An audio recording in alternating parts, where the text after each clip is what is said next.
शुक्लाम्बरधरं विष्णुं शशिवर्णं चतुर्भुजं प्रसन्नवदनं ध्यायेत् सर्वविघ्नोपशान्तये। व्यासं वसिष्ठनप्तारं शक्तेः पौत्रमकल्मषं पराशरात्मजं वन्दे शुकतातं तपोनिधिम्।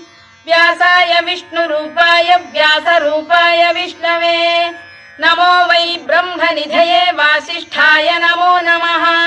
अविकाराय शुद्धाय नित्याय परमात्मने सदैकरूपरूपाय विष्णवे सर्वजिष्णवे यस्य स्मरणमात्रेण जन्म संसारबन्धनात् विमुच्यते। नमस्तस्मै विष्णवे प्रभविष्णवे। ॐ नमो विष्णवे प्रभविष्णवे। श्रीवैशम्पायन उवाच श्रुत्वा धर्मानशेषेण पावनानि च सर्वशः युधिष्ठिरः शान्तः